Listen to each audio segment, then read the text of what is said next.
Good evening, everyone. Welcome to Inside Artesian Football here on WREP 15 Sports. I'm your host, Eric Meyer, joined as always by Artesian head football coach Carter Whitson, and a happy head football coach as the Artesians get that first big win on Friday night over Bedford. Yeah, we're happy. We're not satisfied, but yeah, it was. There's only one way to start the year, and that's it. They got a big win over the Bedford North Lawrence Stars down at Bedford in Lawrence County on Friday night. We'll talk with the coach about that victory over BNL, take a look at some of the highlights, and then, of course, we will preview the Artesians' home opener coming up on Friday against the Bloomington South Panthers. But up first, Coach, let's talk a little bit about Bedford North Lawrence. You guys take the opening drive. You go 3 and out. We talked a little bit off camera. We thought maybe you could have sprung play number one if you would have had a block here or there. But, man, what a way to start the game and really to finish that first half of play as well. You guys really played well in the opener. Yeah, it was. If we just blocked it with a little bit different scheme on that first play, I felt like it might have scored. We don't quite get it blocked all the way on coach's parts, and then it goes -10, and now we're kind of behind the chains to start off. So that wasn't the best way. And then similar defense. We give up a big play on the first play, but then settle down a little bit, and then we get a big play ourselves with an interception from Seth Gallion. So good start. They responded to the challenge of us going 3 and out, and then all of a sudden we were on a roll from there. You guys were on a roll, and the roll came really on the ground. Your running backs ran the ball very well in the contest. Isaac Osborne also had Tyler Cox, and then Travis Griffey does what Travis does a lot, and that's run the football well, make some contact, make some points, and he did very well also for the Artesians. Yeah, it helps us out. You got those two backs that are different, but they're both studs. Isaac's going to pound it and run hard and angry, and then Tyler's just fast, so he's going to fly around a little bit. But it always helps when you've got Travis and you got a quarterback back there that can run, because it makes everybody defend the whole field, not just one half, whichever way the running back could go. So we like that. We like to use Travis, and he can also throw it. So we feel pretty good about him back there. As well as the offense played, the defense also played well. The turnover game always going to be key at any level. You guys won that battle, and not only did you win it, you turned those turnovers into points, and you did it really quick, and that kind of demoralizes teams. Yeah, absolutely. Defense, I was very proud of them. They were kind of mad that they gave up 21. And I told them, I said, you only gave up 7 because that kid dropped that touchdown, and then the last one was against it was their ones versus our JV guys. So really, I thought they played really well. We created 4 turnovers total, 3 of them on defense, and then the onside kick by Caleb that Jonas Stillman recovered. And you're right, we capitalized on those, scored pretty fast afterwards, and it kind of got out of hand from there. When you talked about it, like when we talked about it last week also, we talked about the offense, we talked about the defense. I always got to talk about the special teams. You mentioned it again, the special teams comes up huge, really. You can't ask for anything more. You get the onside kick, you get all the extra points, and you get a field goal. Yeah, Caleb had a great game, punted a few times, and we were good on punts. Had one snap issue, but that was because we forgot to have a guy out there, so all of a sudden we got to make a sophomore snap it again, but we'll get that fixed. Caleb was awesome. Craig Wesner was great holding it. Trevor did a good job snapping. And then the onside kick, that's a group effort. Caleb timed it out. Coach Moskrip saw it from the booth, and Jonas made a great play on the ball. If it was legal, he would have scored. It bounced right to him, and he was full speed going. But when we get the ball, it's dead. So he just kind of slid, and it was a great play. Fantastic start for the Artesians in their victory over Bedford North Lawrence. Let's go ahead and take a look at some of the highlights from the win over BNL. Martinsville on the defense, the turnover Coach Whitson mentioned here on the first play. Yeah, talking to Coach Weber, his quarterback checked to throw a fade, even though they were running the veer, and that was a mistake. Seth was obviously ready to go, made a great play. We want to see some defensive points, though. We want to be able to get these interceptions and fumble recoveries and score off of them. That's pretty exciting right there. He was jacked up and ran to the crowd.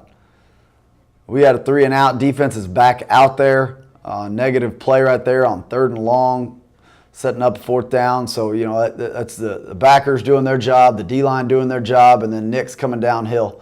And here we are on offense, finally running the ball pretty well. Travis pulls a zone read right there. Big time block by Matt Thomas, just finishing. The O-line did a great job blocking, but the wide receivers got us in the end zone a few times, so that was awesome. Outside zone to the field. This is when we had the blocking scheme figured out the correct way, and that's an easy 10 yards before anybody touches us. And Isaac's not going to go down when the first guy's on him, so he gets an extra 6 or 7 yards. Again, another inside zone with Ty Cox in the game. Travis pulls it and makes a play. Look at the wide receivers finishing the play. Just exciting. I don't know. I didn't know if I had a bet on who was going to score our first touchdown, but I thought Travis was going to pull it as often as he could. Here's the onside right here. We stay on sides, which is great. And then just a little dribble. We saw an alignment problem that they had, and Caleb just places it perfect. Jonas makes a great play. It was on our sideline right after a touchdown. That's pretty fun right there. It's nice to be able to tell the offense, hey, get ready. We're about to onside this. You're going back out. Again, inside zone, run it right at them, controlling the line of scrimmage. We talked about it last week on the show. If we're good up front, we're going to be good. And we were last Friday. Just a great run, great finish by Isaac. Just runs so hard and his feet get moving. That guy makes a play right there 2 yards behind the line of scrimmage, but Isaac finishes it in the end zone. Perfect on extra points, perfect on onside. And look at us flying to the ball right there. You got 4 guys right there. We thought we had a turnover. You got 4 guys making the tackle, and that's not even the safety. That's D linemen and linebackers, which is really encouraging. We always have to stop the run. Back to offense, which is a similar theme because we got a bunch of 3 and outs. Throw a big poster out there to Matt Thomas. Big completion. We like those big gains. It makes it a little bit easier to call plays. We want to see him get in the end zone whenever we have those plays. Then here's a, what do we got, 40-yarder, 40-yard field goal by Caleb to start out the year. And what's impressive about that is on a bad surface of grass. That's hard footing. He's kicking the ball off grass. He doesn't like using a tee, so he's like college guys. That's always encouraging. And then here we go. Again, we got Donovan Hooten in the game at running back. He had a big run to get us down there, and then we go up tempo to do a similar play, and Travis pulls it, and we go score. Back to defense, they decided they were down quite a bit. They had to start throwing the ball, so our guys kind of teed off on that quarterback. They hit a few little pop passes on us, which we were okay with. We knew we just needed to stop the run. Here we go. We got a long pass called, and Travis does a great job of finding his check down. Isaac had 2 really big pass receptions there. He's a guy that Travis led us in rushing, but total yards, Isaac led the way just with those 2 extra passes that he took a long ways. There's Griff keeping it again. Griff's big kid, a strong kid. He's got a little bit of speed. He's got to take care of the ball at the end. We'll handle that. I didn't see that, so we'll have to run him after practice today. And then we go tempo again, and he sees that they're not lined up, and he trusts his all-conference receiver out there and gets it to him pretty fast, and we finish in the end zone again. He could have easily handed that ball off, but I think he wanted some passing touchdowns. Here we go, back on defense, little pop pass. People are going to pretty soon figure out they don't want to run over the middle with 44 back there, but we get a hand on the football, and senior Ben Balsarac with a big-time interception. We want to see him finish. We got to get some blocks after we get some interceptions because we want those guys to score. And here it is. Here's another kind of check down, a little bit of a scramble, just dumping it to Isaac, and Isaac does what he does, finishes running over somebody. So we're still in the first half, and we've got 38 points. We're feeling pretty good. At halftime going in, then we knew we needed to start fast coming out, and we did exactly that. Go with a little speed option here to the sophomore running back, and you can see he can run a little bit. So Ty finishes, and the O-line got him there, and the wide receivers got him there. That was awesome to see. I know he was jacked up about it. At that point, then you kind of pull the dogs off, and you guys end up with the big-time victory over Bedford. And overall, I asked you this a little bit before the show. Expected, a little bit happy, some work of improvement. What comes to mind as you take a look back at this Bedford game? Yeah, we look back, and just like last year after week 1, I told my guys, hey, we made the playoffs. Let's go get better each week. We need a great week of practice. We need some more prep on the next guys. So, that was a big challenge is move on. Be excited, be happy, understand that you should have some confidence, but let's move on too. It's week 2 now, so we're already over Bedford North Lawrence, and we'll see them again next year. You've got week number 2 coming up for the people around the community. It is a big week with the Bloomington South Panthers coming up, and you guys are trying to take the approach to it. Hey, it's still week number 2. We may see them again. It's week number 2. The goal is to get better week in and week out, and so that's kind of how you're taking the approach to the week this week against Bloomington South. Yeah, that's right. It's week 2. We're ready for whoever shows up and play those guys. We've done a good job of prepping in the short amount of time. You get quite a bit of time to prep for your first game, and then it's all of a sudden here on you in 4 days for week 2. So, yeah, we've got a good head start on those guys. It is just week 2, though. You know, we're not trying to make it a big rivalry. It's not a big rivalry. We need to beat them before it's a rivalry. And I know they like to show their team this TV show too, so we try and keep it a little bit hush about how we talk about them. When we look at Bloomington South coming in, let's talk a little bit about them and what they like to do offensively and defensively. We know they're going to be well coached. You know they're going to be fundamentally sound. They're going to be able to do what they do. What can we expect out of them on Friday? Yeah, you're going to see a Bloomington South team that you're used to seeing. I mean, they're going to run the ball. They're going to have some RPO actions off of it. They really want to establish the run. They'll throw it quite a bit, off of that though. They got a quarterback that hadn't played quarterback since he was a freshman, and he's just getting in the rhythm of things. So, I expect him to be a really good player. They got a good running back. They're always going to be good up front. So, we expect a good challenge. They're a well-coached team, like you said, and they're going to come in and feel pretty good about themselves. When you look on it offensively of what they like to do, Mo used to be a certain way, changed a little bit, kind of gone, but he's done that for several years now with the RPO stuff. What are you guys going to have to do? What's going to be some of the keys that you guys are going to have to do defensively to try to contain Bloomington South? Yeah, we have to do what we do. We've played them now twice since I've been here, and we've tried to scheme up a little bit too hard, and now we're back to the basics of, hey, let's just play our defense. Let's get after them, stop the run, trust our corners, and really just be simple and play fast. On the flip side of that, offensively, they struggled a little bit, maybe to be expected in their first game against a good Brownsburg ball club, and the fact that they've got some new kids in some new spaces.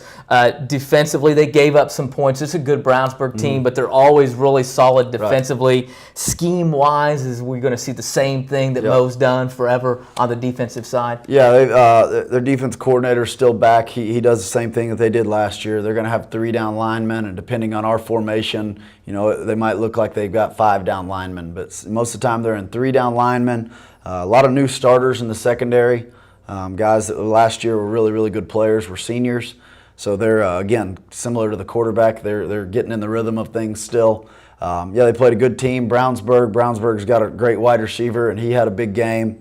But, they'll come in confident regardless of what they did week 1, just because, we haven't beat them in a while.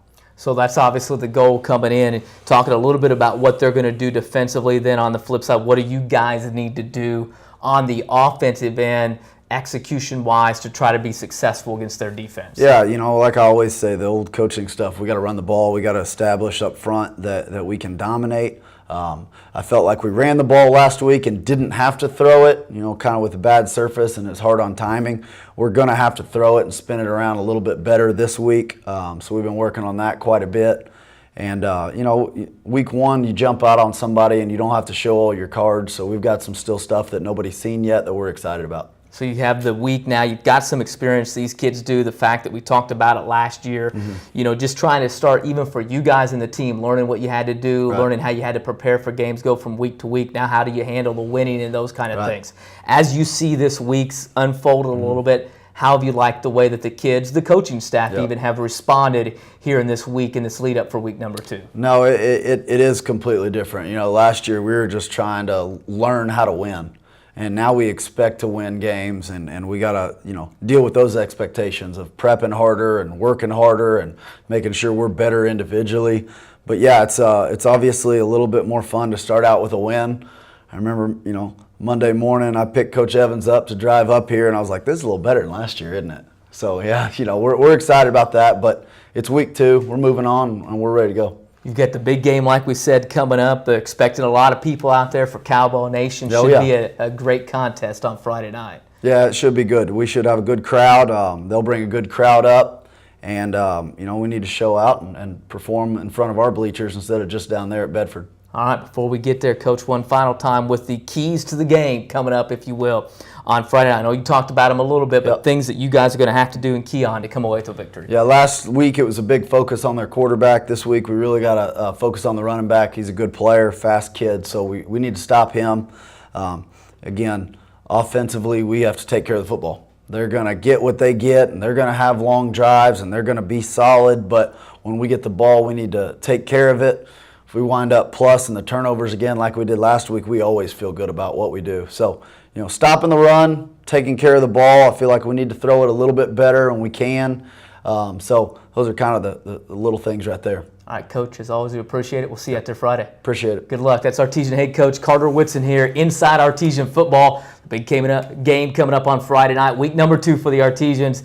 Oh, yeah, against the Bloomington South Panthers. Get out there. Should be a great crowd. Good weather. See everybody out there and support the Artesians as they battle Bloomington South and look to go 2-0 on the campaign. As always, I'd like to thank the head coach, Carter Whitson, for coming in. For Coach Whitson, along with the students in the broadcasting class, the advanced broadcasting class at Martinsville High School, for producing it, I'm Eric Meyer. We'll see you again next time inside Artesian football.